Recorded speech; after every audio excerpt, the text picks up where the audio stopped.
boa noite, sejam todos bem-vindos, muito bom estarmos novamente reunidos. Louvo ao Senhor por poder estar aqui com vocês, este primeiro semestre de 2022 tem sido, quer dizer, ainda bem que já passou, né? Já estamos no segundo, foi bem movimentado para mim, né? Desde abril até agora, já passamos pelo dengue, já passamos pelo Covid, já passamos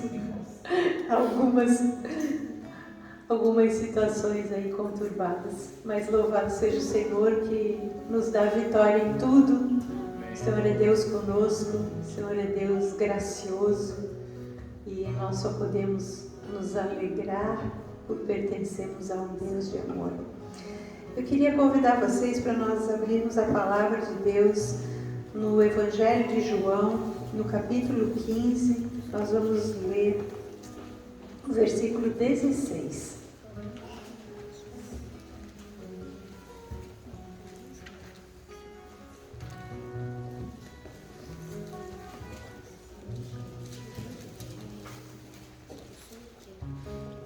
Evangelho de João, capítulo 15, versículo 16.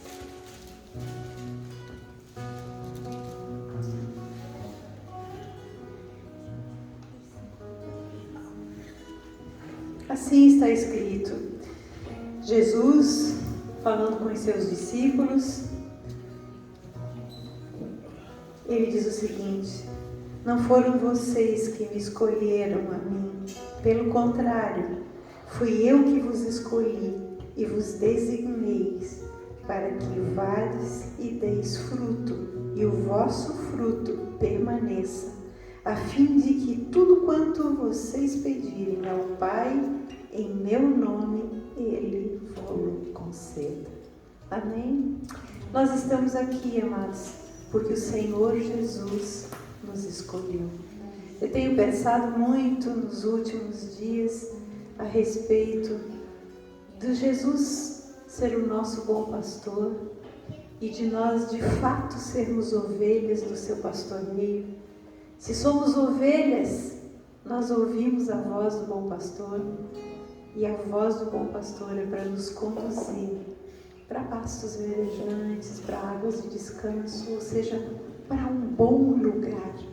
E como é bom podermos ouvir a voz do Senhor nos conduzindo. E aqui ele diz: eu escolhi vocês. Eu escolhi para que vocês vão e deem fruto. Porque todo o nosso relacionamento com Jesus como nosso bom pastor vai gerar algo de bom na nossa vida. E este algo de bom é um fruto que vai permanecer. E é tão interessante porque o texto aqui diz: eu designei vocês para que vocês vão e deem fruto, e o vosso fruto permaneça, a fim de que tudo quanto vocês pedirem ao Pai em meu nome, Ele vos conceda. Então, quando é que as nossas orações vão ser atendidas? Quando é que o Senhor vai conceder aquilo que nós pedimos em nome de Jesus? Quando nós estamos indo, frutificando e o nosso fruto permanece. Quando que um fruto permanece? Quando ele gera outro.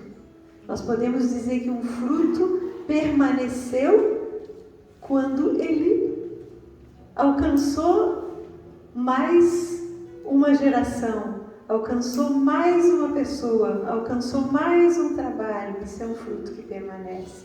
Ou seja, não é só o fruto ficar ali, existir, não, é ele gerar algo. E aí o Senhor diz que quando isso está acontecendo na nossa vida, as nossas orações serão atendidas. Às vezes nós queremos orações atendidas, mas nós não estamos fazendo a nossa parte. Então, que nessa noite nós possamos refletir sobre como nós estamos vivendo. Se nós estamos cumprindo isto que o Senhor estabeleceu, isso para que Ele nos escolheu ou não. Se nós estamos cumprindo, é certo que as nossas orações vão ser respondidas. E nós vamos cada vez nos alegrar mais e cada vez nos fortalecer mais. Amém? Vamos entregar então essa noite, vamos entregar nossa mente para o Senhor, os nossos pensamentos.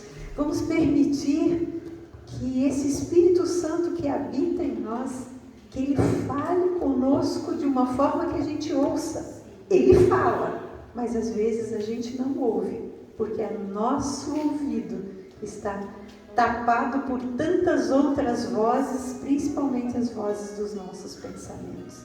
Então vamos entregar os nossos pensamentos, as nossas preocupações, as nossas tristezas, vamos entregar nas mãos do Senhor tudo, até também as nossas alegrias, para que a nossa mente esteja receptiva ao que o Espírito de Deus vai liberar para nós. Pai, em nome de Jesus, nós te agradecemos, Senhor. Te agradecemos porque a Tua palavra afirma que nós somos escolhidos por Jesus. Ele nos escolheu e Ele já designou o que haveríamos de viver para Ele, para frutificar para o Seu reino. E assim, frutificando, termos as nossas orações ouvidas pelo Pai e respondidas. Obrigada por esse projeto tão maravilhoso, Senhor. Nós queremos nessa noite experimentar este ouvir da Tua voz, de forma a que as Tuas palavras que entrarem dentro do nosso coração, elas gerem o fruto para que elas foram designadas quando elas foram liberadas dos céus. Muito obrigada, Senhor. Queremos entronizar-te neste lugar, queremos estabelecer um trono de louvores aqui, queremos declarar com os nossos lábios que não há Deus maior, porque não há Deus semelhante a Ti, não há Deus em nenhum outro Deus que está assentado sobre a redondeza da terra, que do seu alto e sublime trono olha para a terra, se curva e vê todos os que estão aqui assentados neste momento, assim como vê aquelas pessoas que estão com o coração sincero numa busca em tantos outros lugares. Obrigada porque Tu olhas, Senhor, justos e injustos.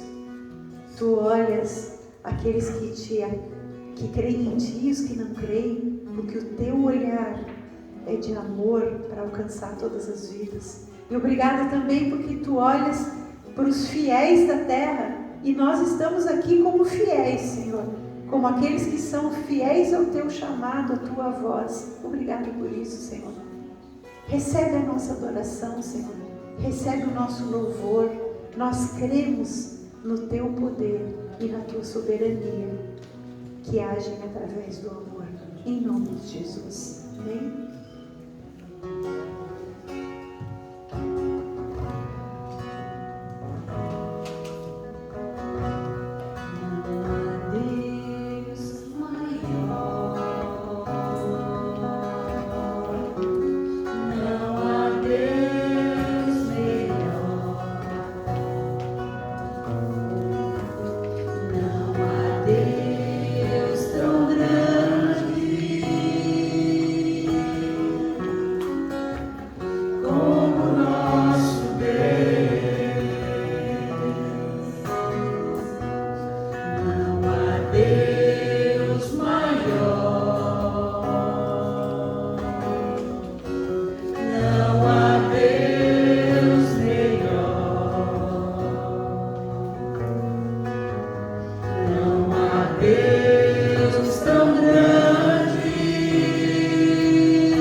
Luz na escuridão, meu Deus, esse é quem tu és. Meu Deus é Deus de milagres, Deus de promessas, caminho no deserto, luz na escuridão, meu Deus, esse é quem tu és. Estás aqui, tocando os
promessas, caminho no deserto, luz na escuridão, meu Deus, esse é quem tu és. Enxuga as lágrimas, restaura os corações, tu és a resposta, Jesus.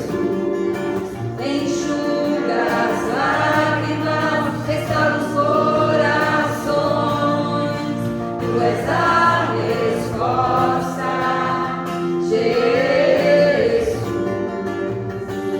Meu Deus é Deus de milagres, Deus de promessas, caminho no deserto, luz na escuridão, meu Deus, esse é quem tu és.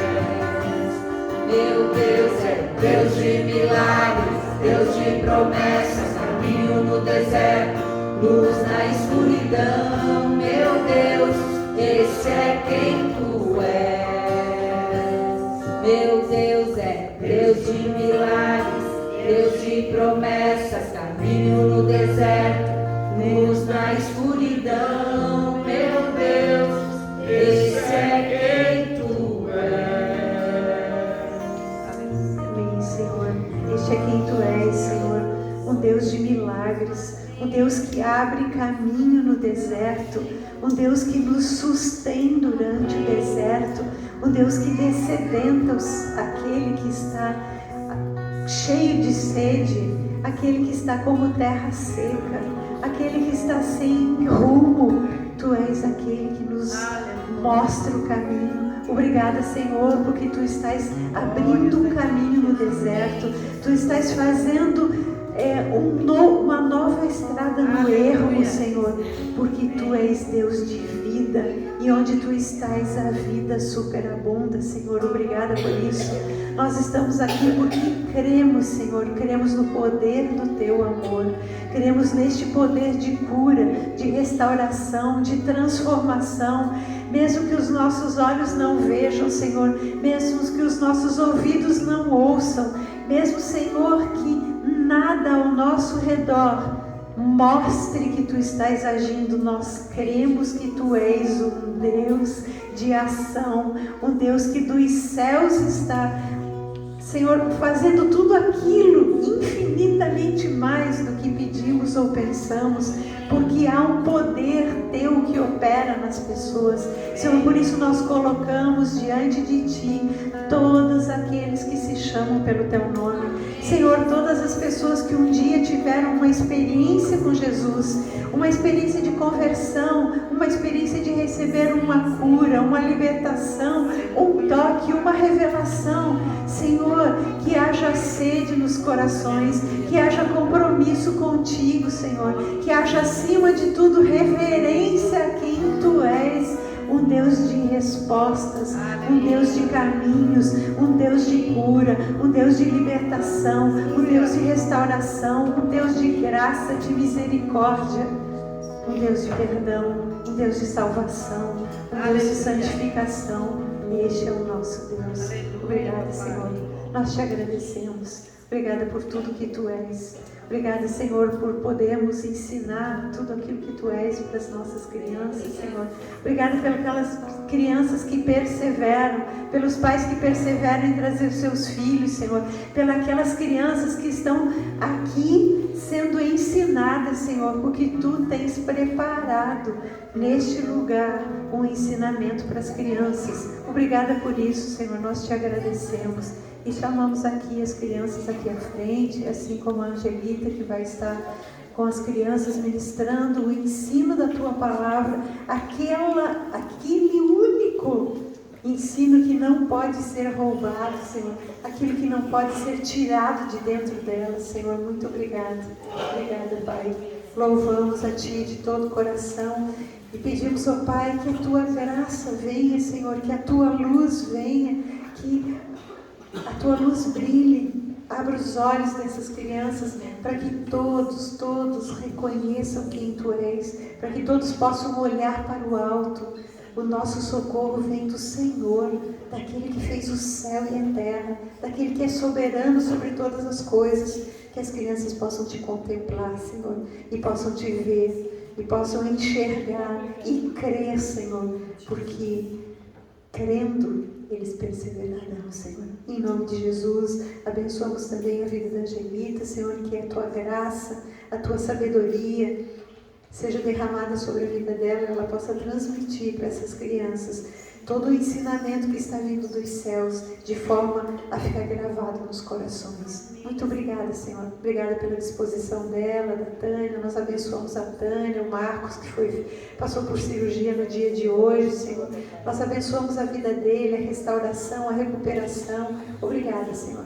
Obrigada por todos os que têm se disposto a servir. Obrigada pelos irmãos que fazem louvor, pela gravação, pela filmagem. Obrigada, Senhor. Tu és muito bom.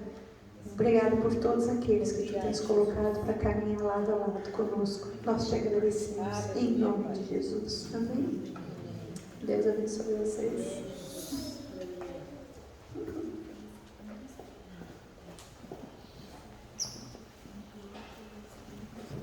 Amados irmãos, essa noite de hoje eu queria convidá-los para uma reflexão bastante séria, mas bastante séria mesmo, a respeito das nossas vidas. Eu lancei uma pergunta, algumas perguntas no convite que foi para vocês, para o culto de hoje, para aqueles que leem. Eu sei que tem muita gente que não lê, tem muita gente que chega a me dizer, é só o programa e é sempre igual. Não é igual. Todas as semanas eu peço para Deus uma palavra para ser colocada e o Senhor dá. Todas as semanas eu peço uma direção para Deus e o Senhor dá.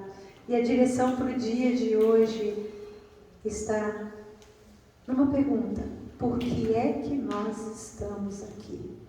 Por que é que cada um de nós saiu da sua casa na noite de hoje para estar reunido neste lugar? O que é que nos motiva a nos reunirmos como congregação? O que é que nos impulsiona a estarmos aqui neste lugar?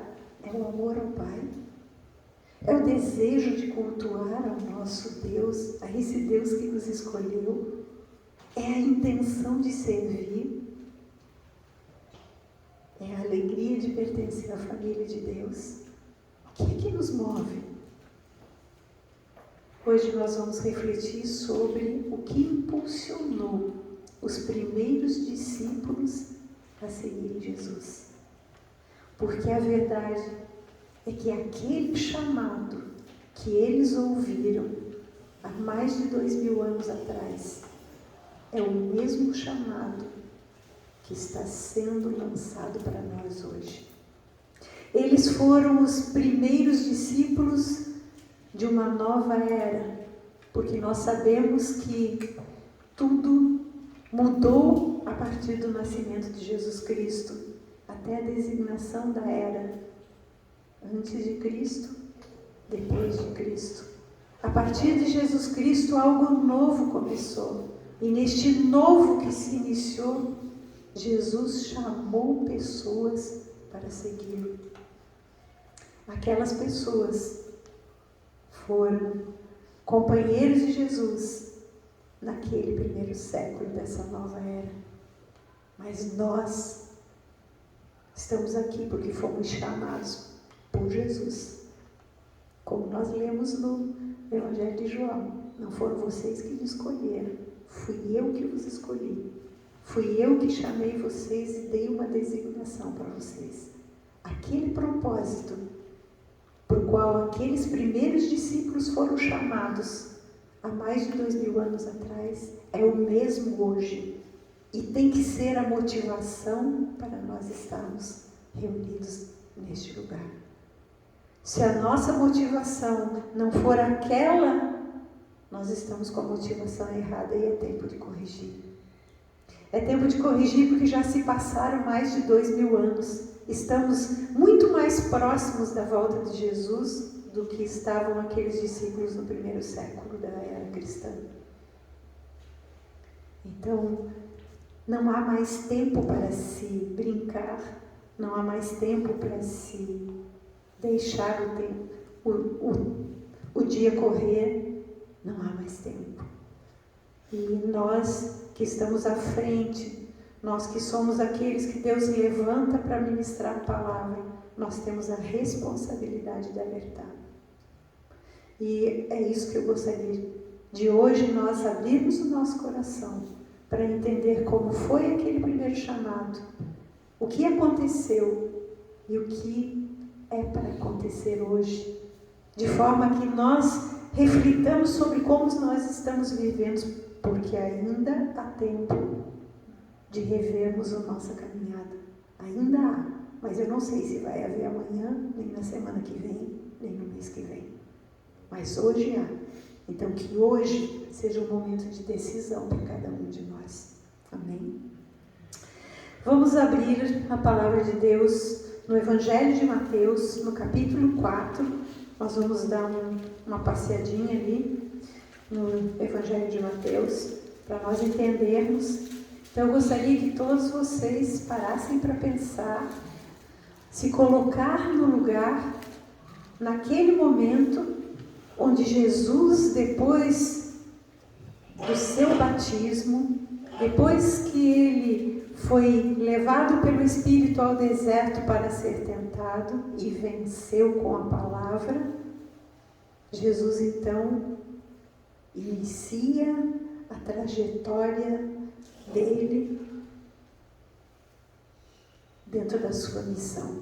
Então, Mateus capítulo 4, nós vamos ler do versículo 18 em diante. Então, depois que Jesus passou pela tentação no deserto, ele volta para a Galileia, que era a terra da onde ele começou todo o seu trabalho, né?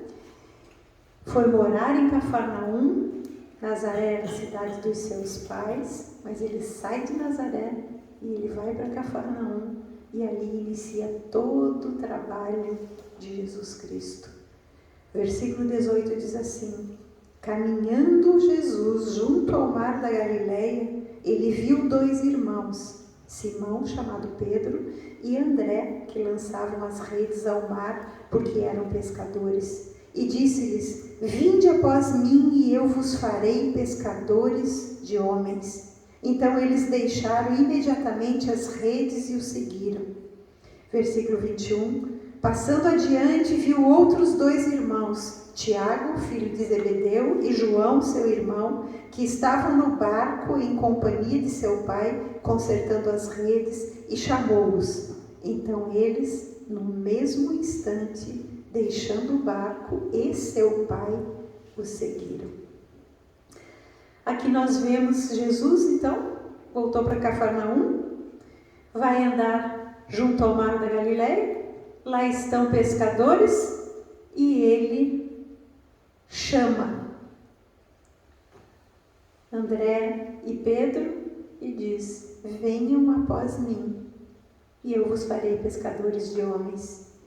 Qual foi a reação desses dois?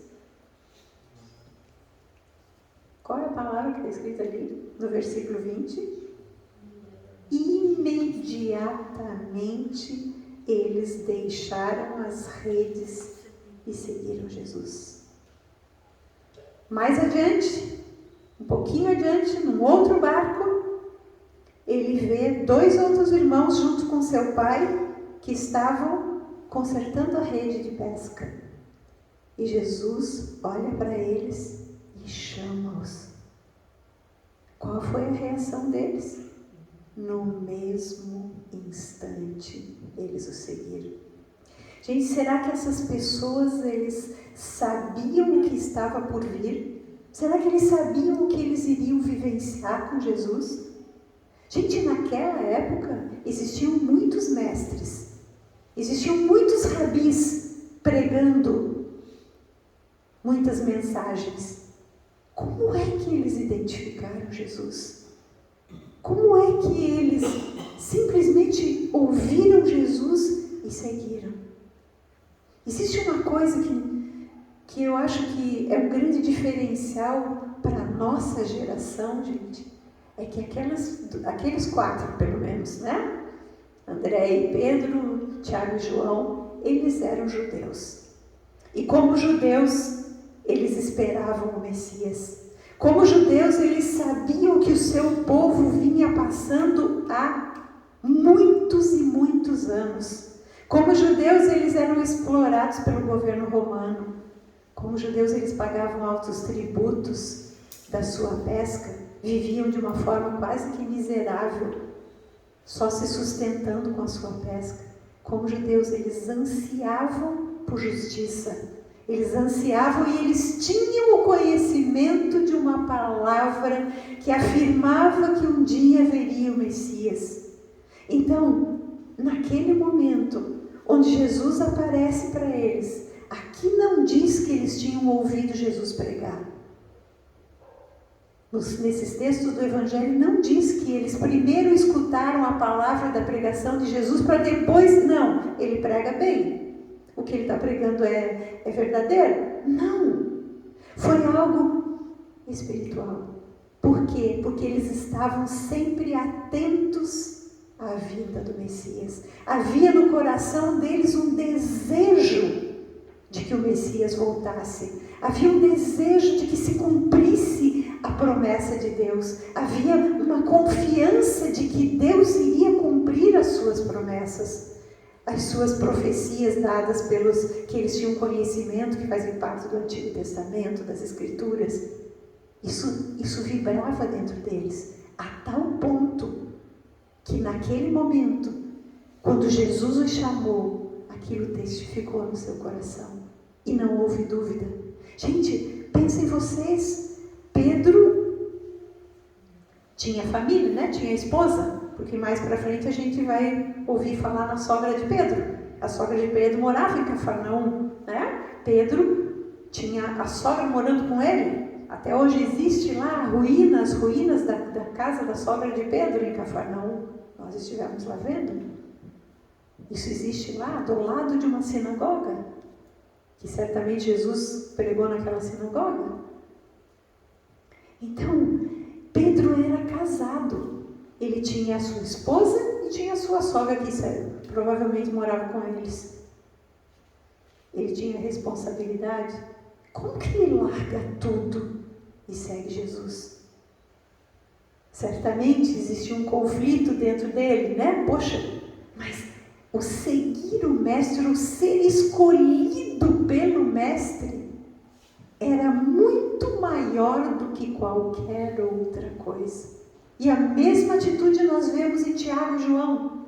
Tiago e João pescavam junto com o pai. Eles tinham um barco de pesca e pescavam com o pai. E naquele momento, quando Jesus chama-os, eles largam tudo. Eles estavam consertando a rede, ajudando o pai na pescaria, ajudando no trabalho. E eles largam. Por que eles largam? Porque ser escolhido pelo mestre era muito maior do que o trabalho que eles tinham. Era muito maior do que a provisão que o trabalho provia. Era muito maior do que até aquele relacionamento familiar. Porque a vinda do Messias era o cumprimento da palavra de Deus. Vejam vocês que amor, gente, que amor essas pessoas tinham pelas Escrituras. Que amor eles tinham por Deus, que desejo eles tinham de ver cumprida a palavra de Deus e como era isso real para eles. Continuando, no capítulo, vamos um pouquinho adiante, no capítulo 9 de Mateus, vamos ver o chamado de uma outra pessoa. Mateus capítulo 9, versículo 9. Depois que Jesus cura o paralítico em Cafarnaum, aquele paralítico que estava deitado num leito que trouxeram, passou por cima pelo teto da casa, depois que Jesus cura esse paralítico, ele parte daquela casa e diz assim o texto: partindo Jesus dali, viu um homem chamado Mateus sentado na coletoria e disse-lhe: segue-me. Ele se levantou e o seguiu. Gente, Mateus era um judeu que tinha virado a casaca. Por quê? Porque ele era um coletor de impostos, então ele tinha traído o seu povo. Ele coletava impostos a favor de Roma e contra o povo da sua origem. Então, ele era um homem desprezado por todos os seus, pela sua família. Os coletores de impostos eram odiados, porque além de eles coletarem o imposto para Roma, que era um imposto abusivo, eles ainda cobravam a mais para ficar para si. Então eles eram pessoas exploradoras do povo. Mas Jesus escolheu Mateus. Independente de quem ele era, independente das coisas erradas que ele estava fazendo, independente de talvez ele desprezar as Escrituras e desprezar as profecias, porque se ele estava naquele lugar, ele não tinha talvez convivência alguma com a palavra de Deus, com as Escrituras, mas Jesus o escolheu, porque Jesus não faz acepção de pessoas. E quando Jesus o chama, ele imediatamente segue. Ele fecha lá e vai. Por quê? O que movia essas pessoas? Era o desejo de um sentido maior de viver. Talvez Pedro, André, Tiago e João entenderam: o Mestre está nos chamando, nós vamos ter vamos ser talvez pessoas notáveis agora, não só pescadores, sei lá o que significa ser pescadores de homens, talvez eles tenham pensado, mas nós vamos ser alguém. E Mateus talvez tenha pensado: poxa, eu não vou mais ser uma pessoa desprezada, uma pessoa repudiada, uma pessoa mal vista pelo seu povo. E eles vão. Para que Jesus chamou? Só para melhorar a autoestima de Mateus? Só para dar um sentido de vida para Pedro, André, Tiago e João? Só para que eles fossem os escolhidos do Mestre? Não. Jesus chamou para trabalhar com Ele. Vamos então olhar no capítulo 10, um pouquinho adiante. Vamos ler primeiro do versículo 1 até o 4 e depois vamos ler do 5 ao 15. Tendo chamado os seus 12 discípulos, então aqui nós tínhamos visto os 5 primeiros. Depois não tem especificado o chamado dos outros 7. Depois nós vamos vendo ao longo do Evangelho alguns que aparecem o momento de ser chamados. Mas especificamente foram aqueles 5. E agora nós vemos que Jesus chamou os 12. E Ele chamou e Ele deu autoridade sobre espíritos imundos para os expelir e para curar toda sorte de doenças e enfermidades. Então Jesus, todos aqueles 12 que Ele chamou para serem cooperadores seus no seu trabalho, no trabalho de implantação do reino dos céus. No Evangelho de Mateus, a referência sempre é a reino dos céus, não reino de Deus. Nos outros evangelhos existe a designação reino de Deus, mas no Evangelho de Mateus é reino dos céus. Por que será? Não temos uma resposta clara e definitiva sobre isso, mas existe uma suposição de que, como Mateus era um judeu, ele queria mostrar, e escreveu o Evangelho de Mateus, né? É esse mesmo Mateus que era o coletor, foi o que escreveu. Ele queria mostrar para os judeus que Jesus veio e trouxe o céu para a terra. Reino do céu. O céu desceu. O céu se fez presente na terra. Os judeus também não usavam o nome Deus, né? Porque eles não pronunciam, até hoje eles não pronunciam. Então, pode ser que usou o reino dos céus também por esse motivo. Mas, na verdade, quando se refere a reino dos céus, é porque o céu veio para a terra. O céu desceu para se estabelecer na terra. E quando nós falamos de reino de Deus, nós estamos falando de governo de Deus. Nós estamos falando de um novo sistema de governo. Por isso, os outros evangelhos acabam falando em reino de Deus. Então, aqui, eles foram chamados porque o céu veio para a terra e Jesus queria cooperadores para estabelecer este reino do céu na terra. E para isso, ele chamou essas pessoas para bem próximas dele, para andarem com ele, e ele já lhes deu autoridade. Então, ele não andava com Jesus simplesmente para que fosse agradável a sua vida, mas porque eles tinham um trabalho a ser feito com uma tremenda responsabilidade. Pensem vocês, expelir demônios imundos daquelas pessoas que deviam ser cheias de demônios porque viviam sem Deus, curar toda sorte de enfermidades, de doenças, que naquela época não existia médico, então as pessoas viviam doentes. E aí dá aqui a lista dos nomes dos 12 apóstolos, né? Os 12 apóstolos são Simão, que era o Pedro, André, seu irmão, Tiago, filho de Zebedeu, e João, seu irmão, Filipe e Bartolomeu, Tomé, Mateus, o publicano é o coletor de impostos, né? Tiago, filho de Alfeu, e Tadeu, Simão o Zelote e Judas Iscariotes, que foi quem o traiu. Então, esses foram os 12 designados daquele primeiro grupo chamado, e para esses, apesar de que Jesus sabia que Simão ia trair, que porque Judas ia trair, desculpem, apesar de tudo que ele sabia a respeito de todos aqueles, de todas as fragilidades, ele deu autoridade.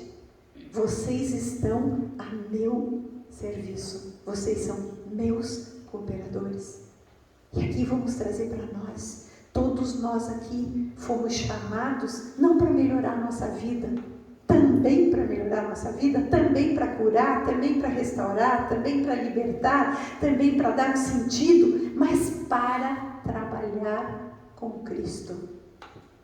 E para isso Ele nos dá autoridade, sim, basta que a gente se disponha a servir.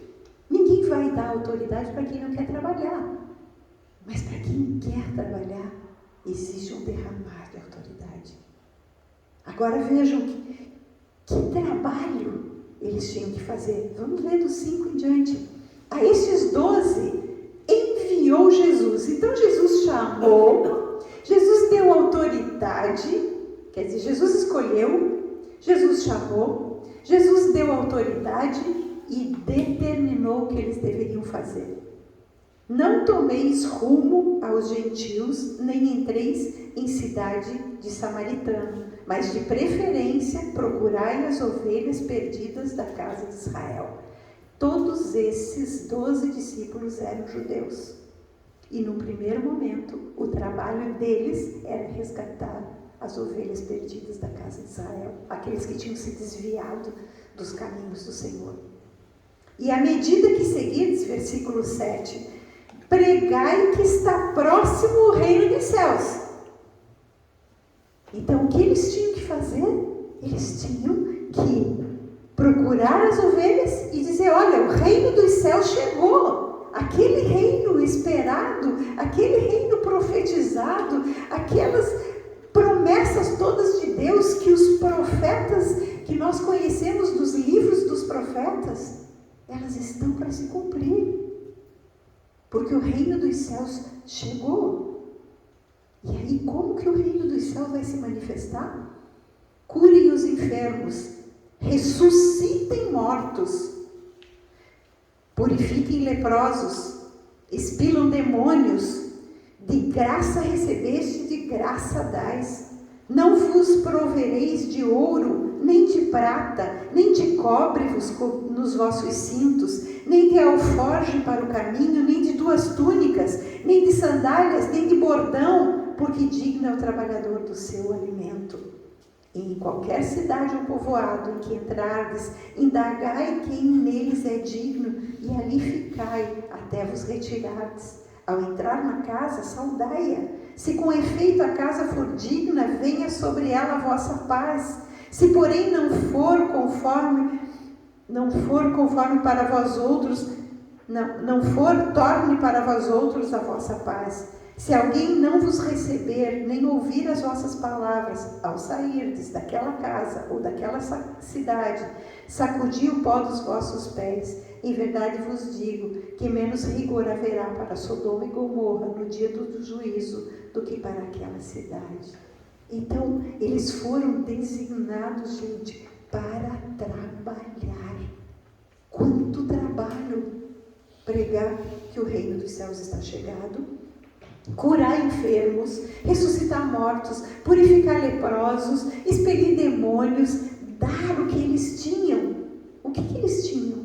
Conhecimento de que o Messias já tinha vindo, de que o Messias já estava na terra, de que Deus havia enviado o seu escolhido, o seu prometido, o Salvador, o Senhor. Eles tinham que falar isso para as pessoas, para aqueles que sabiam que Jesus viria, porque eles foram para as ovelhas perdidas de Israel. Depois, além disso, dar o que eles tinham recebido. O que eles tinham recebido? A graça de ser escolhidos. O povo de Deus, as ovelhas da casa de Israel, eram um povo escolhido. E eles estavam fazendo de conta que isso era nada. Então eles tinham a missão de relembrar que eles já tinham ganho algo muito especial, que era a escolha.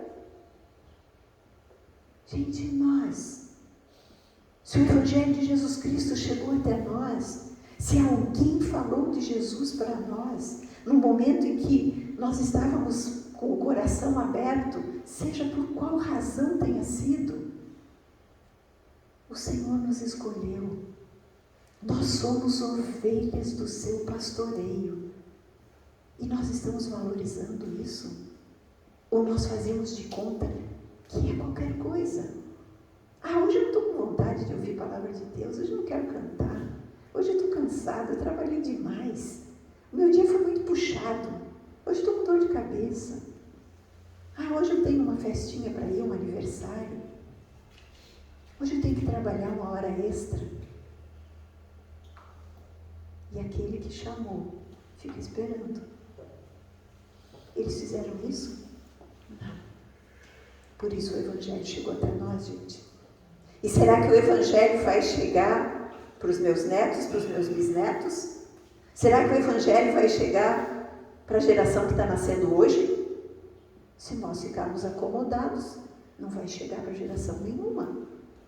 E o mundo está padecendo.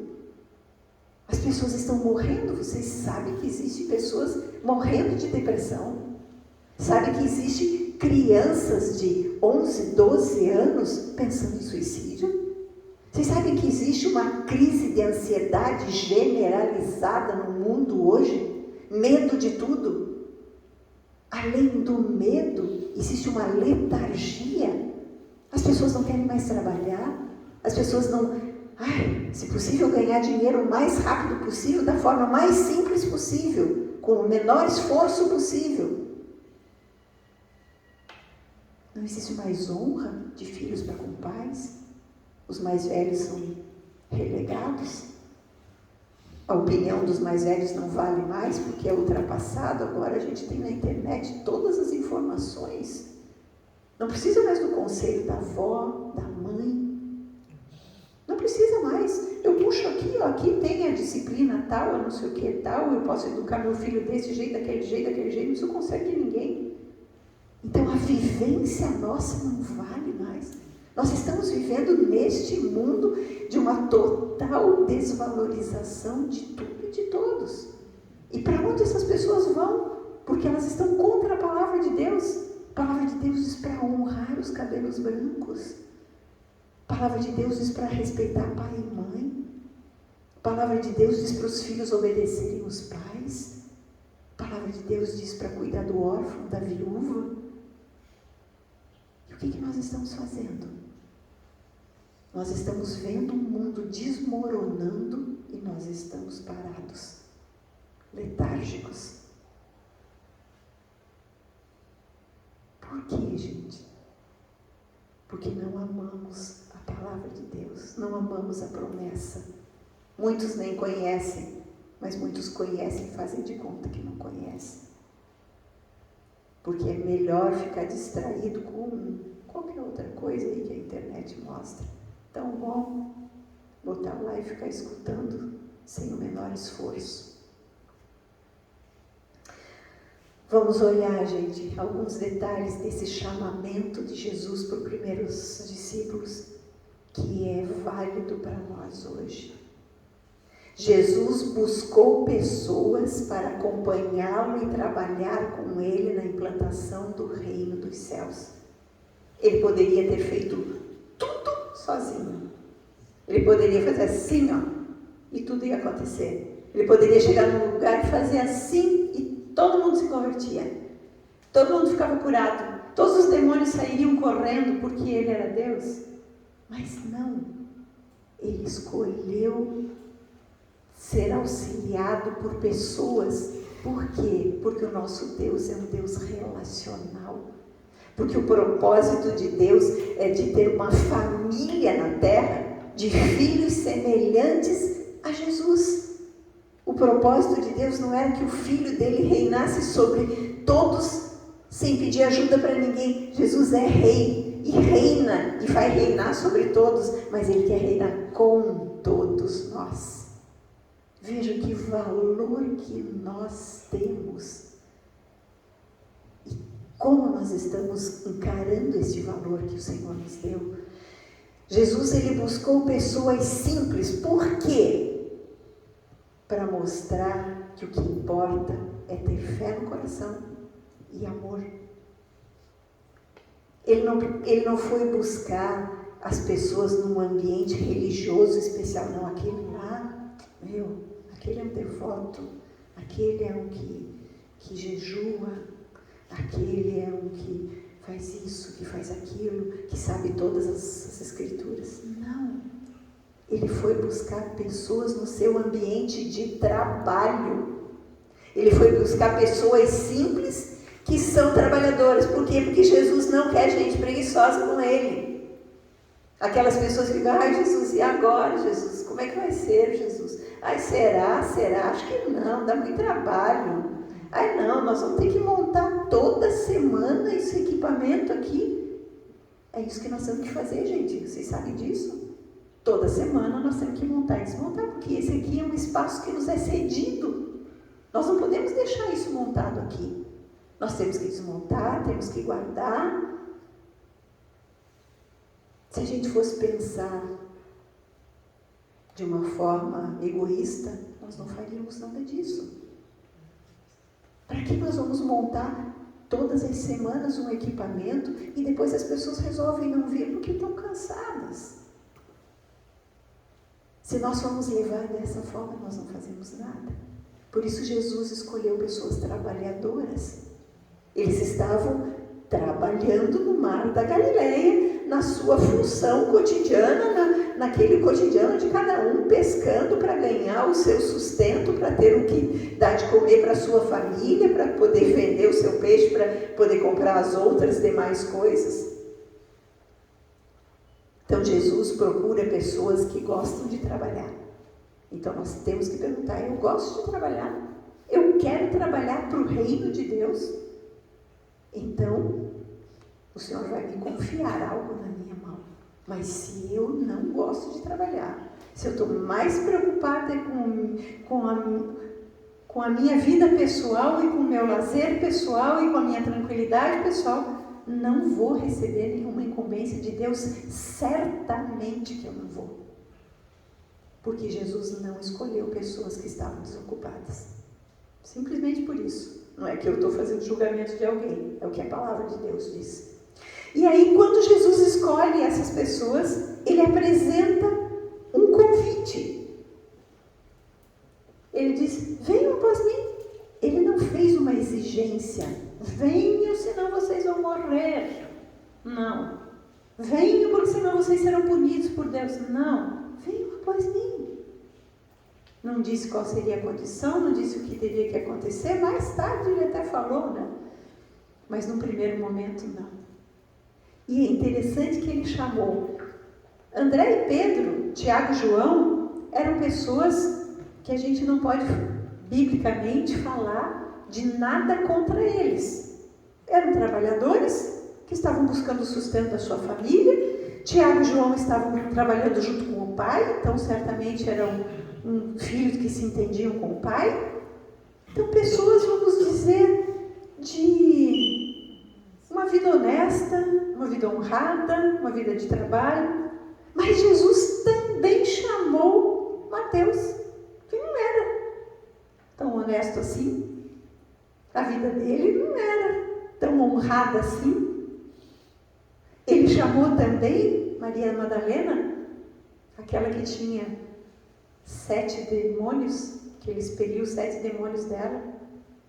É entendido que Maria Madalena deveria viver na prostituição para ter 7 demônios dentro dela. Não está escrito que ela era uma prostituta, mas é entendido dessa forma em função de ter 7 demônios. Devia viver uma vida promíscua. Jesus chamou ela também. Jesus chamou também aquela mulher samaritana do poço, lembra? A mulher samaritana do poço vivia em adultério, já estava no 5º marido. E Jesus não disse, não sarou ela. Então, esse nosso Senhor, quando Ele escolhe, Ele olha para o coração. Ele olha para ver se existe um potencial de amor no nosso coração. Ele vê se existe um potencial de desenvolver a semente da fé, porque semente de fé todos nós temos. A Bíblia diz, O apóstolo Paulo escreve na carta aos Romanos, no capítulo 12, que cada um de nós recebeu uma semente de fé. Versículo 3 do capítulo 12. Então, todos nós temos fé dentro de nós para desenvolver. Então, Jesus olha lá e diz, tá, esse tem potencial de desenvolver a fé. Gente, o convite de Jesus para todas essas pessoas era uma carta, como se fosse uma carta de esperança. Os judeus esperavam o Messias, esperavam a redenção de Israel, esperavam a libertação do jugo do Império Romano. Essas outras pessoas que eu aqui, seja o Mateus, eu acho que ele não queria viver daquela forma. Ele tinha dinheiro, mas ele não tinha família, ele não tinha respeito. Maria Madalena vivia como? A samaritana vivia como? Tinha que ir no poço buscar água num horário que nenhuma outra mulher iria, porque ela não podia se encontrar com as mulheres devido à sua condição de vida. Então, o convite de Jesus era um convite de existe um futuro para você. Como a palavra do profeta Jeremias, eu que sei que pensamentos tenho a vosso respeito, pensamentos de paz e não de mal, para vos dar um futuro e uma esperança. Jesus estava cumprindo isto naquele momento em que chamou, e é isso que ele está cumprindo na nossa vida hoje, e através de nós ele quer cumprir em outras vidas. Jesus chamou para seguir, né? Venham e me sigam. O que significa seguir? Seguir alguém é ir atrás, pisando nas mesmas pegadas. Se eu vou seguir alguém, eu tenho que ir exatamente atrás dela para não me desviar nem para cá nem para cá. Então Jesus chamou aquelas pessoas, venham e me sigam, olhem para mim e me imitem. E essa é a mesma mensagem para nós hoje. Olhem para mim e me imitem. Seguir Jesus, gente, não é apenas ser simpatizante de Jesus. Hoje nós vemos as igrejas lotadas, os templos, de simpatizantes de Jesus, de pessoas que, poxa, isto eu gostei da doutrina, aquilo eu gostei, vou pegar para mim, aquilo eu gostei, vou pegar para mim. Simpatizantes. Não são pessoas que têm um comprometimento, porque o comprometimento é uma entrega. É uma entrega de dizer, Jesus, eu estou aqui, pode contar comigo para aquilo que você entende que eu posso fazer. Ah, mas eu não sei pregar. Não precisa pregar. Sabe abraçar? Abraça alguém que precisa de um abraço. Ah, eu não sei cantar. Não precisa cantar. Consegue ouvir alguém que está precisando de um ouvido? Está servindo. Ah, mas eu não sei. Você é capaz de dar um prato de comida? Você é capaz de tirar um momento da sua semana para fazer uma visita para uma pessoa enferma? Você está disposto a ir, talvez, fazer uma visita num presídio? Ir lá levar uma palavra de esperança ou entregar uma Bíblia para uma pessoa? São tantas as formas que nós podemos expressar o amor de Jesus. Porque Jesus ia caminhando e ia fazendo na medida que ia caminhando. E com os seus discípulos foi a mesma coisa. E o chamado é o mesmo para nós hoje, gente. Seguir Jesus, gente, demanda urgência. Imediatamente, André e Pedro deixaram as redes. Ou seja, há uma urgência. Aquilo de dizer, Senhor, eu estou aqui, eu estou pronto. Não vou, não, deixa eu ir lá enterrar o meu pai que faleceu, deixa eu ir lá acabar de construir a minha casa. Quando a gente se dispõe, nós podemos fazer tudo aquilo que nos cabe. Seja lá, né? Estou me referindo a uma passagem bíblica, né? Que a pessoa diz, deixa eu primeiro ir no velório do meu pai, deixa eu primeiro fazer tal coisa para depois te seguir. Não, Jesus quer hoje. Se hoje somos nós que estamos aqui, o Senhor está falando conosco hoje. E se outras pessoas vão ouvir essa gravação depois, que tenham a certeza de que naquele momento que está ouvindo é o hoje do Senhor. Jesus não nos chama, Pode ser no dia que você ficar mais velho, no dia que você tiver mais tempo. Não, é hoje. E hoje existe algo que cada um de nós pode fazer. Então existe uma urgência. Gente, eu comecei aqui falando que o mundo está padecendo. As pessoas estão morrendo. As crianças estão sem ensino. As crianças estão sendo bombardeadas por coisas terríveis. Os desenhos, os filmes, tudo é deturpado, tudo é contra o princípio de Deus, e isso está sendo bombardeado nas nossas crianças. E aí a gente não traz as crianças aqui para aprender. Não, deixa eu ficar em casa, precisa dormir, precisa descansar. Agora, se tiver uma festinha, vai, se tiver um aniversário, vai, se tiver uma viagem, vai, tudo isso vai. Agora, vir receber a palavra de Deus, não. Nós estamos entregando uma nova geração de bandeja para Satanás, por causa da nossa omissão. Então, seguir Jesus tem a ver também com uma desacomodação nossa diante das circunstâncias. Eu não posso me conformar que o mundo está assim e eu não faço nada. Gente, eu digo para vocês que eu queria ter 30 anos menos. Quem me dera eu tivesse 30 anos menos pensando como eu penso hoje, né? É claro, com a disposição que eu tenho hoje, com tantas coisas que eu posso fazer hoje, quem me dera. Eu não pararia de trabalhar um dia sequer para o reino de Deus. Porque assim como eu fui alcançada, assim como um dia alguém gastou do seu tempo para me dar uma palavra. E eu estava pensando nisso hoje pela manhã. Como eu me familiarizei com a palavra de Deus?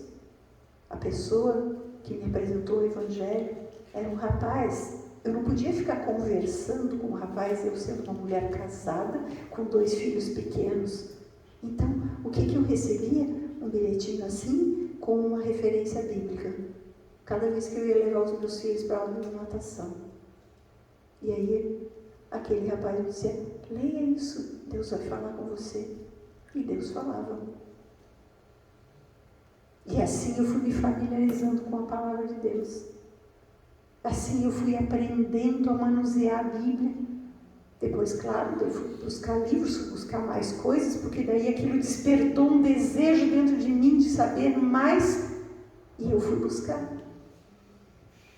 A minha mãe hoje tem 88 anos de idade. Quando ela se converteu, bastante sofrimento que minha mãe passou, de perder meu pai, de perder meu irmão no acidente de automóvel, de tantas coisas que foram ruins para ela. Aí ela teve um encontro com Jesus. Depois que ela, de fato, foi sarada pelo Senhor, o desejo dela era levar a mensagem do Evangelho para as amigas dela. E dos 70 aos 80 anos, a minha mãe fazia reunião semanal na casa dela, para as senhoras. Algum estudo bíblico especial? Não. Alguma formação? Não. Desejo de servir. O que minha mãe fazia? Ela pegava umas cadernetinhas, não tinha internet ainda, ela pegava umas cadernetinhas e anotava os versículos bíblicos que mais falavam o coração dela, e tinha a cadernetinha pronta. Vinha uma amiga triste, chateada, dava a cadernetinha para a pessoa levar e ler o versículo quando chegasse em casa. Ela copiava com a letra dela.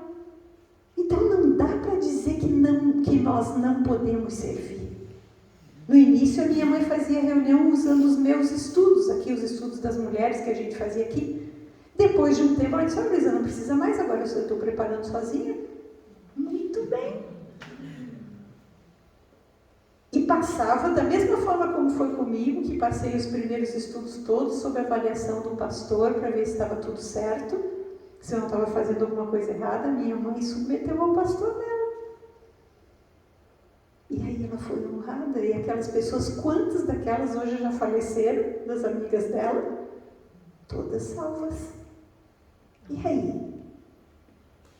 Cumpriu o papel dela para a geração dela, no tempo em que foi possível, cumpriu. E nós? O que nós estamos fazendo, gente? Então, há uma urgência e há Tem que haver essa sensação de desacomodação dentro de nós. Eu não posso ficar sem fazer nada. E quando a gente se dispõe para uma prática transformadora, o Espírito Santo vai nos mostrando. De repente, ninguém de nós aqui vai sair para pregar na praça, né? Talvez ali a pastora Lúcia com o Guilherme e o Temap e o Cris com o Nicolas vão para a praça, né? Ou para um outro lugar, em função dos ministérios que eles estão à frente. Mas nós podemos fazer outras coisas. Nós não podemos convidar uma pessoa na nossa casa, um casal, uma família, uma amiga, oferecer um cafezinho, não precisa muita coisa, e ali anunciar: eu tenho uma coisa boa para te dizer. Jesus já veio, Jesus já morreu por nós. Nós não precisamos mais ficar escravos da depressão, da tristeza. Quando Jesus diz: venham a mim os que estão sobrecarregados e cansados, e eu vos aliviarei, e vocês acharão descanso para a vossa alma, aí ele está falando da depressão. O descanso para a alma é a cura da ansiedade. Porque a alma fica agitada, por quê? Porque ela está ansiosa pensando no amanhã. Amanhã, o que vai ser amanhã, o que vai ser depois da manhã. Mas se eu creio que o Senhor está me direcionando, eu não tenho que viver em ansiedade. E isso nós precisamos anunciar para as pessoas. Para que ficar ansiosos? Gente, hoje dentro das congregações, que chega na hora do problema, não sabem orar uma palavra bíblica, não sabem correr para um texto bíblico, não sabem correr para aquela verdade de que o Senhor está sentado sobre a redondeza da terra, que está lá no Salmo, e de lá Ele olha, e de lá Ele contempla, e de lá Ele estende a mão. Quantas pessoas que não sabem?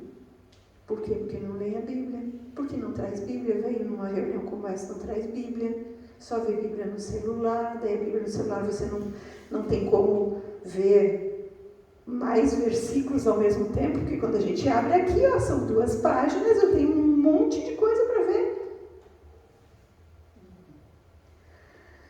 Seguir Jesus, gente, implica também em a gente romper com as seguranças. Não, eu não vou me envolver muito, porque essa coisa de religião vai bagunçar com a minha cabeça, vai bagunçar com os meus relacionamentos. O meu pai não vai gostar, minha mãe. Não, o Evangelho não é de confusão. Deus não é um Deus de confusão. Mas eu preciso dizer: Senhor, mesmo que exista uma determinada situação, para que haja um ajuste, eu estou disposta a abrir mão daquela aparente segurança, daquela aparente paz. Porque, gente, se Jesus não está presente, não existe paz. Porque Ele é o príncipe da paz. Eu quero viver em paz com meu pai, com a minha mãe, não posso falar de religião, porque eles são de outra religião. Nós não precisamos falar de religião. Nós precisamos falar do Deus do amor, do Deus que deu seu Filho por amor, do Deus que se doou por amor. E aí não vai ter confusão. Não vamos criticar ninguém, combater ninguém, vamos falar deste Deus que ama e que quer o melhor para nós. Amados, aqueles primeiros discípulos, lembram lá que lemos quando Jesus chamou Pedro e Simão, André e Simão Pedro, e ele disse: venham e eu farei de vocês pescadores de homens. Por que vocês pensam que Jesus usou esta associação? Porque eles eram pescadores? Eu pensava, mas não é. Sabe por quê? Isso é bom olhar. São os tesouros escondidos. Vamos lá? Jeremias 16. Vocês sabem que o profeta Jeremias foi usado para levar palavras muito duras para Judá, porque se desviou dos caminhos de Deus, né? Para o reino de Judá. E muitas coisas ruins foram O Senhor diz que viria sobre Judá pelo fato de Judá ter se corrompido e ter feito outros deuses e ter adorado outros deuses. E aí,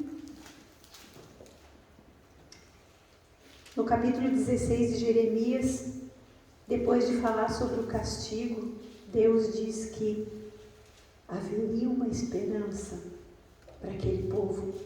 Mesmo aquele povo que se desviou, mesmo aquele povo que adorou outros deuses.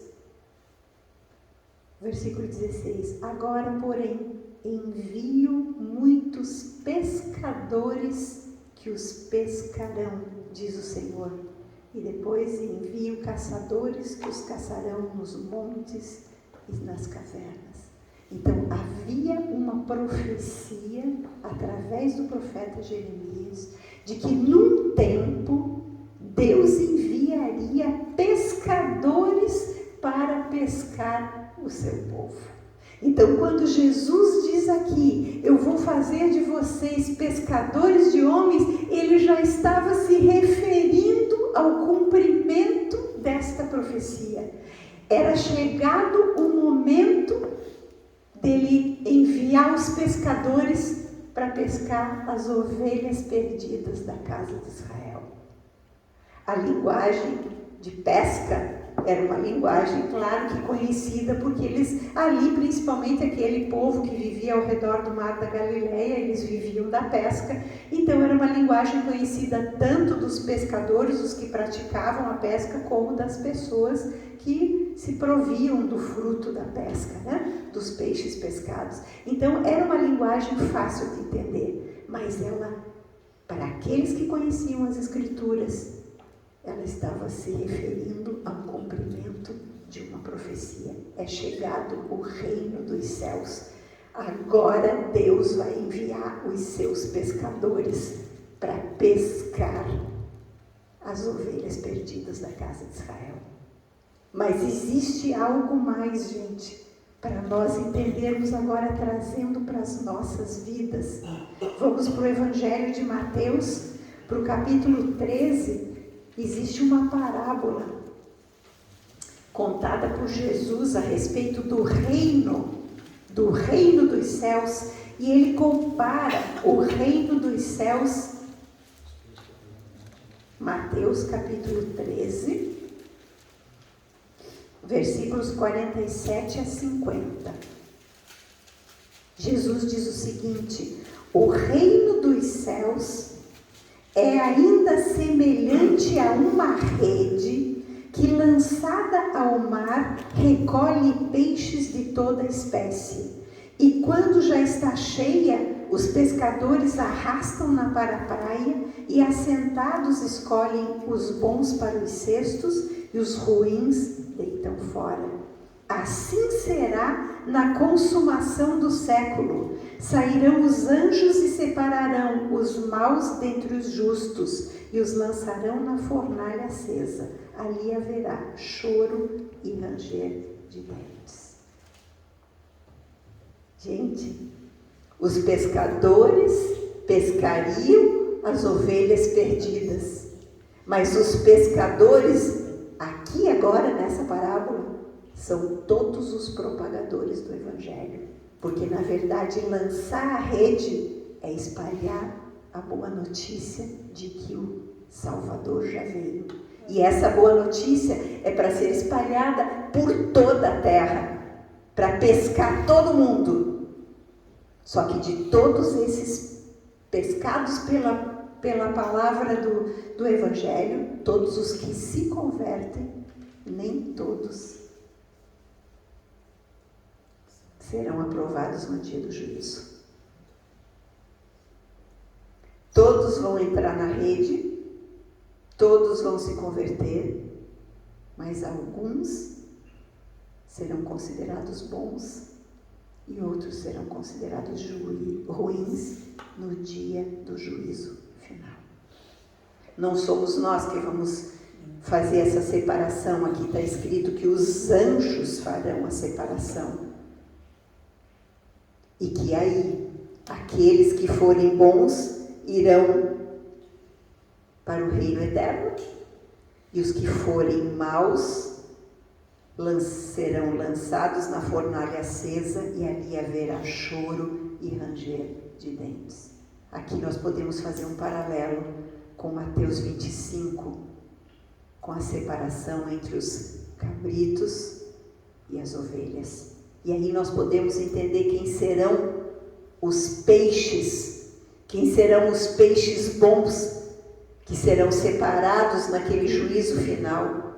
Lembram dessa parábola? Vamos lá olhar, já que eu citei ela aqui, para que a gente possa entender o que significa do versículo 31 em diante. Mateus 25, do versículo 31 em diante. Nós vamos ler. Quando vier o Filho do Homem na sua majestade e todos os anjos com ele, então ele se assentará no trono da sua glória, e todas as nações serão reunidas em sua presença, e ele separará uns dos outros, como o pastor separa dos cabritos as ovelhas, e porá as ovelhas à sua direita, mas os cabritos à esquerda. Então dirá o rei aos que estiverem à sua direita: vinde, benditos do meu Pai, entrai na posse do reino que vos está preparado desde a fundação do mundo. E aqui está a diferença entre o peixe bom e o peixe ruim. Tive fome e me deste de comer, tive sede e me deste de beber, era forasteiro e me hospedaste, estava nu e me vestiste, enfermo e me visitaste, preso e foste ver-me. Então perguntarão os justos: Senhor, quando foi que te vimos com fome e te demos de comer, ou com sede e te demos de beber? E quando te vimos forasteiro e te hospedamos, ou nu e te vestimos? E quando te vimos enfermo ou preso e te fomos visitar? O rei respondendo lhes dirá: em verdade vos afirmo que sempre que o fizeste a um desses meus pequeninos irmãos, a mim o fizeste. Então o rei dirá aos que estiverem à sua esquerda: apartai-vos de mim, malditos, para o fogo eterno, preparado para o diabo e seus anjos. Porque tive fome e não me deste de comer, tive sede e não me deste de beber, sendo forasteiro não me hospedaste, estando nu não me vestiste, achando-me enfermo e preso não foste ver-me.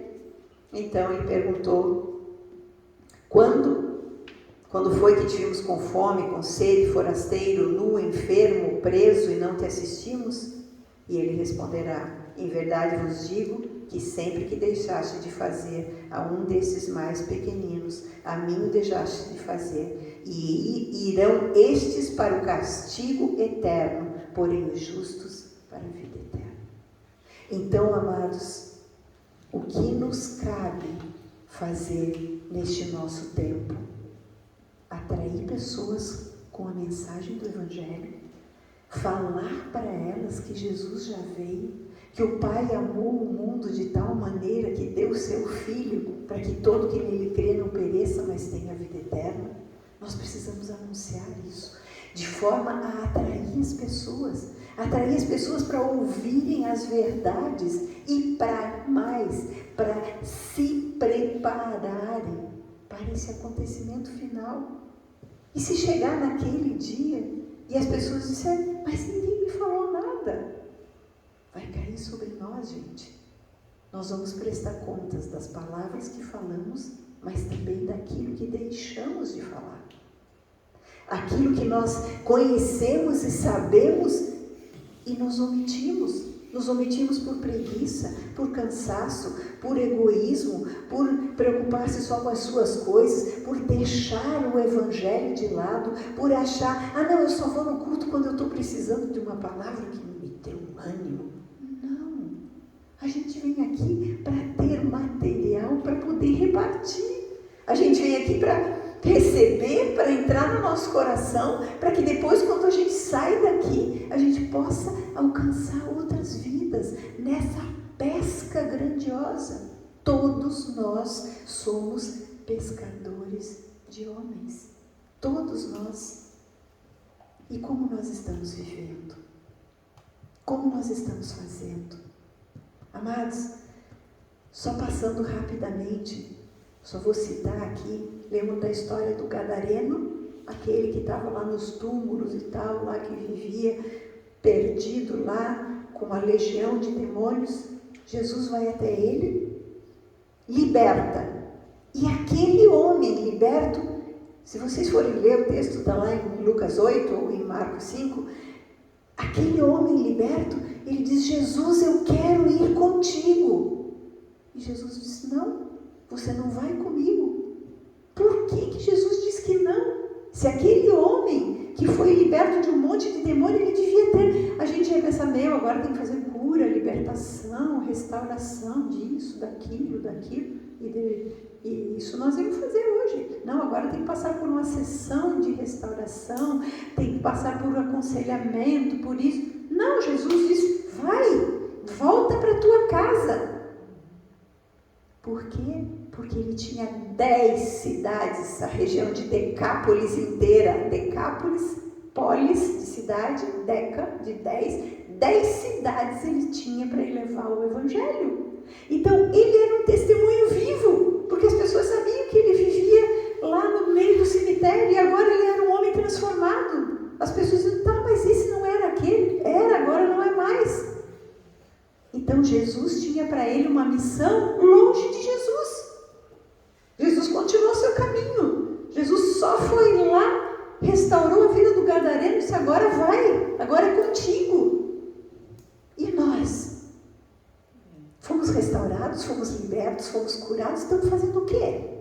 Ah não, ainda não é tempo, ainda não sei, não é hora. A mulher samaritana, lembra da mulher samaritana? Ela encontrou com Jesus no poço. Qual foi a cura da mulher samaritana? Emocional, gente. Ela não se dava mais valor. Por quê? Porque ela nunca tinha acertado no casamento dela. Já estava no 5º marido e nada dava certo na vida dela. Ela não tinha amor próprio. Jesus diz: mas eu vim aqui neste poço só para me encontrar contigo. Eu desviei a minha rota para me encontrar contigo aqui. E naquele momento ela foi sarada nas suas emoções. E o que ela fez? Ah, Jesus, agora você fica aqui cuidando de mim? Não, saiu correndo e foi para Samaria pregar. Samaria não cria nesse Messias. Samaria tinha suas crenças, mas ela foi. E diz que aquela cidade, todo mundo creu nela. E depois todo mundo queria ouvir de Jesus, e daí foram atrás de Jesus. Outro, o paralítico do tanque de Betesda. Lembram lá do paralítico, de 38 anos, paralítico, tal. Jesus foi lá. O tanque de Betesda era um tanque pagão, gente. Era uma crença pagã, aquela de que vinha um anjo e agitava a água e daí quem entrava era curado. Isso era uma crença pagã. Mas Jesus foi lá, no lugar dos pagãos, para curar aquele homem. Por quê? Porque aquele homem foi testemunha para os judeus de que o Messias era vindo. Ele não andou com Jesus também. Sabe quem andou com Jesus? Lázaro. De todos esses que vocês podem ler depois nos evangelhos que foram curados, os cegos, tantos outros, quem andou com Jesus só foi Lázaro.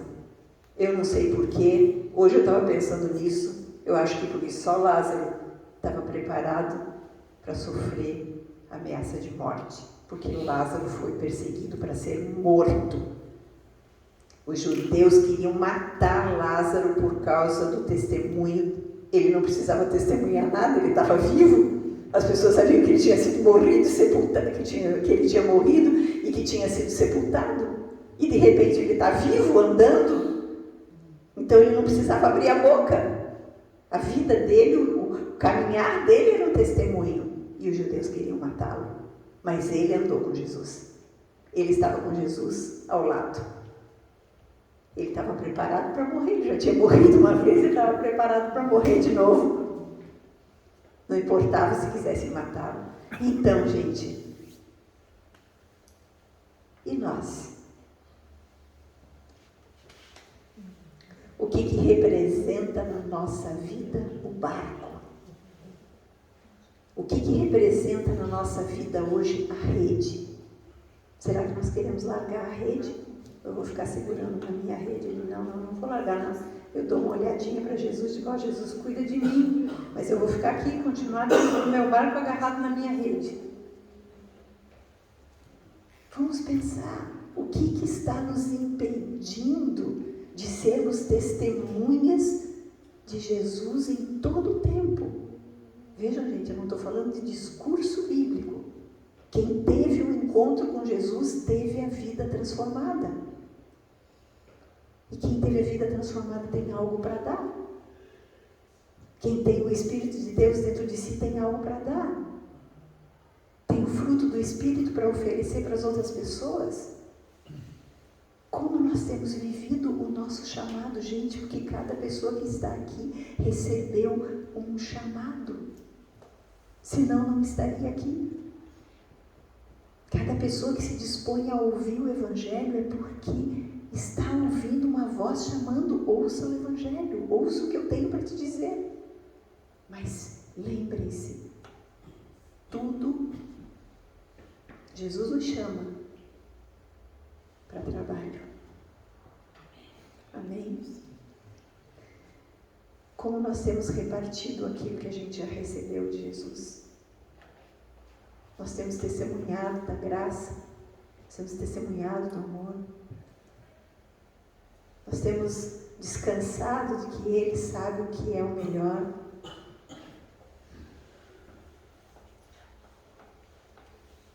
Nós temos sido propagadores das boas notícias. Vamos refletir sobre isso. E eu vou dizer uma coisa para vocês. Proponha-se nessa semana buscar uma forma de expressar Jesus para alguém. Mas faça, não deixe para depois. Eu me lembro de uma certa ocasião em que nós fizemos no grupo das mulheres uma proposta de todos os dias abençoar alguém com alguma coisa. E era incrível, porque eu acordava de manhã e dizia, Deus, quem é para abençoar hoje? Com o quê?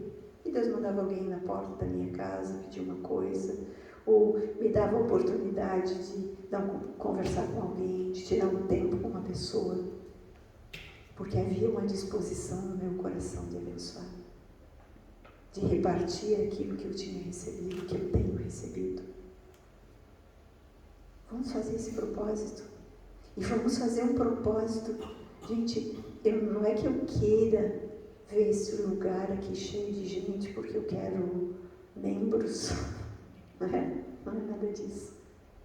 Mas eu gostaria de ver cada um de nós, pelo menos como uma pessoa, para quem nós anunciamos que existe algo que o Senhor está derramando sobre as nossas vidas, que vai fazer toda a diferença no nosso viver, da nossa família e de todo o nosso círculo de relacionamento. A vontade de Deus é que ninguém se perca, mas que todos cheguem à salvação e ao pleno conhecimento da verdade. Vamos nos propor a isso. Senhor, como eu posso ser cooperador de Jesus para que ninguém se perca, mas que todos os que são do meu relacionamento cheguem à salvação e ao pleno conhecimento da verdade. E se nós fizermos essa pergunta de todo o coração para Jesus, Ele vai responder. Amém? Vamos então orar. Vamos agradecer ao Senhor pela Sua palavra. Vamos agradecer por Ele estar falando conosco. Eu sei que é uma palavra para nos sacudir, mas é preciso sacudir, porque os tempos são finais, gente. Não há mais tempo para nós desperdiçarmos. Esses dias, conversando com alguém, a pessoa me disse, Luísa, quando se chega na casa dos 60 anos, parece que as pessoas têm pressa de fazer as coisas, porque, poxa, eu estou com 60, sei lá se vou viver 70 ou 80, porque a Bíblia diz que 70 serão os anos da nossa vida, 80 se tivermos saúde. Então, a gente quer apressar para aproveitar aproveitar da melhor forma. Quando a gente tem 30, eu tenho só 30. Estou na metade do caminho, nem na metade do caminho ainda. Né? Mas não é, gente. Um dia para Deus é como 1000 anos como um dia. E de repente o nosso dia pode acabar amanhã. Então, amém. Vamos orar. Amém, Senhor. Nós te agradecemos, Senhor, pela tua palavra. Ela sempre se renova. Talvez tantas vezes nós já lemos e relemos esse chamado, esse chamamento dos primeiros discípulos. E talvez nunca tenhamos pensado, Senhor, que o mesmo chamado que foi feito por Ti para eles, Jesus, está sendo feito para nós hoje. Perdão, Senhor, pela nossa ignorância. Perdão pela nossa distração. Perdão, Senhor, por acharmos que temos todo o tempo do mundo. O salmista nos diz, o salmista orou, na verdade, dizendo: ensina-me a contar os meus dias para que eu encontre coração sábio. E essa é a oração que nós fazemos, Senhor. Ensina-nos a contar os nossos dias para que encontremos coração sábio para Te servir, para cumprir o nosso chamamento, Senhor, para colocarmos a mão no arado, como Tu dizes. A seara é grande, os trabalhadores são poucos. Não vamos pôr a mão no arado e olhar para trás, vamos olhar para frente, vamos olhar para tudo que ainda precisa ser conquistado, para tantas vidas que carecem da boa nova da salvação. Oh Pai, nós estamos aqui, Senhor, com o coração aberto para vivermos uma nova etapa. Então, em nome de Jesus, Pai, que cada pessoa que está aqui se disponha a viver o Teu novo. Tu dizes: não vos lembreis das coisas passadas, eis que estou fazendo coisa nova que está saindo à luz. Acaso não o percebeis? Eu porei rios no deserto, eu porei caminhos no ermo, para anunciar a grande salvação. Que assim seja, Senhor. Eis-nos aqui, Senhor. Amados irmãos, enquanto nós entoamos o louvor, vamos nos entregar. Faça a tua oração em particular para o Senhor. O teu compromisso só tu com Ele. Porque é isso que Ele está esperando. Ouvir a nossa voz dizendo: eis-me aqui, envia-me.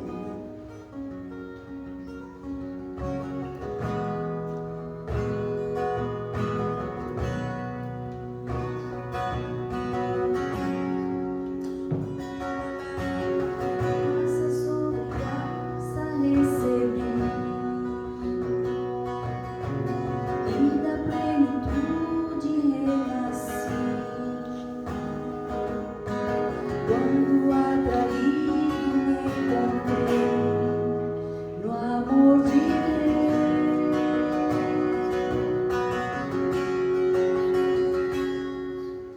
viva e poderosa salvação, luz que me alcançou na escuridão, todo meu pecado se apagou. Amor de Deus,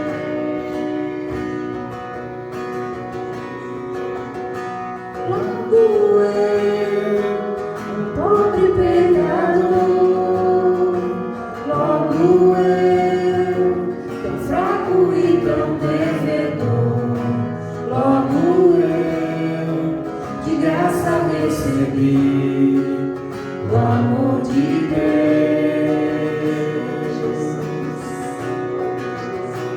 Logo eu, finito e carnal, logo eu, diante de um Deus imortal, logo eu, de graça recebi o amor de Deus.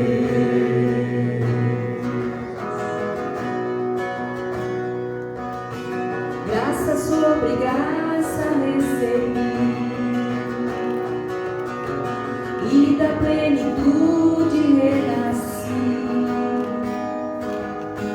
Quanto atraído me encontrei no amor de Deus.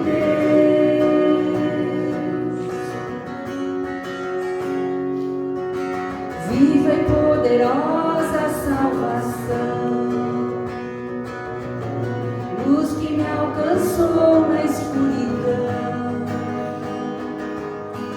Todo meu pecado se apagou no amor de Deus.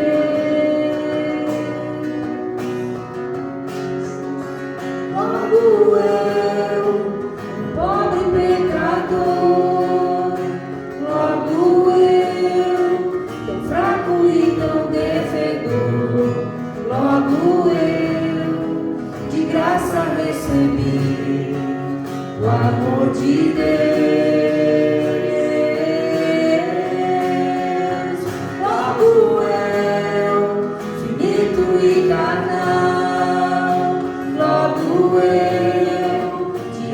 De um Deus imortal, logo eu, de graça recebi o amor de Deus. O amor de Deus é rico em benefícios. O amor de Deus não mede sacrifícios. Dos braços desse amor recebo o perdão comprado por Jesus. O amor de Deus é puro e consciente, como as manhãs, é firme e constante, e se entregou na cruz e a morte derrotou. O amor de Jesus. Logo eu, um pobre pecador, logo eu, tão fraco e tão devedor, logo eu, de graça recebi o amor de Deus. Logo eu, finito e carnal, logo eu, diante de um Deus imortal, logo eu, de graça recebi o amor de Deus. Amém, Senhor. De graça recebemos o teu amor, Senhor. Para nós não houve custo, Senhor. Mas para ti, ó Pai, custou a vida do teu filho. Para ti, Jesus, custou a tua própria vida. Nós queremos sim, Senhor, ser cooperadores teus na expansão do reino dos céus, nessa propagação da verdade de que o céu já veio para a terra e que hoje o governo de Deus já está estabelecido. Este governo que não é comida nem bebida, mas que é justiça, paz e alegria no Espírito Santo. Senhor, nós queremos viver essa justiça que tu já fizeste lá na cruz, Senhor. Queremos ser ovelhas e não cabritos. Senhor, queremos ser aqueles peixes bons e não os peixes ruins que um dia vão ser descartados. Senhor, nós queremos viver para ti. Queremos viver para honrar aquilo que tu já nos deste, Jesus. Nós queremos viver para te reverenciar, Senhor, reconhecendo a grandeza do teu amor por nós e da tua obra em nosso favor. Senhor, em nome de Jesus, nós te pedimos que nessa nova semana, Senhor, nós escutemos a tua voz e vivamos este amor que acabamos de cantar, esse modelo de amor, que a cada manhã, cada um de nós, ao acordar, abra os olhos e diga: Senhor, eis-me aqui, envia-me a mim, Senhor, para levar o teu amor para quem quer que seja, da forma que tu sabes que eu posso fazer. Que nós façamos isso e que nós resgatemos essas pessoas que estão na escuridão, essas pessoas que estão sem esperança, essas pessoas que estão escravas na mente, escravas no corpo, seja de uma enfermidade, seja uma enfermidade de alma, seja uma filosofia, seja um modo de viver egoísta. Oh Jesus, eis-nos aqui, Senhor. Nós queremos de fato viver o Teu amor, expressando para as pessoas quem Tu és. Em nome de Jesus, Pai, nós Te agradecemos e nos colocamos nas Tuas mãos, para a Tua honra e para a Tua glória, em nome de Jesus. Amém. Amém, amados. Vamos ainda orar aqui a Karine e o Charles, que na próxima semana vocês não estão, né? Não mais, né? A Karine e o Charles vão viajar. O Senhor abriu um caminho para eles irem para Luxemburgo, né? E vão estar então ausentes por um tempo. Pai, nós queremos Te agradecer, Senhor, pelas portas que Tu abres, pelos caminhos que Tu fazes, Senhor. Nós Te agradecemos por tudo que Tu estás mostrando para o Charles, para a Karine, para o André, Senhor. E nós abençoamos a viagem deles. Nós sabemos que há tanta conturbação nas viagens na Europa, Senhor, mas nós sabemos que Tu vais à frente, que Tu endireita caminhos tortuosos, Senhor, e que Tu sobre eles estende a mão, guardando e livrando de todo mal, em nome de Jesus. Também oramos pela Márcia, que vai levar sua filha, que vai passar a estudar na Alemanha, Senhor. Nós colocamos a vida da Márcia e a vida da Luísa diante de Ti, Senhor. Te agradecemos também por essa porta que Tu abriste, Senhor, para a Luísa se especializar na Alemanha, na sua área de formação, e por esse Teu caminho tão maravilhoso de ter organizado para a Márcia e levar a filha. Obrigada por isso, Senhor. Em nome de Jesus, Tu deste para a Márcia um presente de aniversário, né? Para ela levar a filha para lá e encaminhar a sua filha para esse tempo que ela vai ficar morando longe deles. Nós Te agradecemos, Senhor, por tudo que Tu estás fazendo na vida de todos nós. Te agradecemos pela Tua bondade infinita e dizemos, Senhor, nós queremos experimentar mais e dar muito além daquilo que temos recebido. Em nome de Jesus. Amém? Amém, amados? Então, até a próxima segunda-feira. Para a glória do Senhor.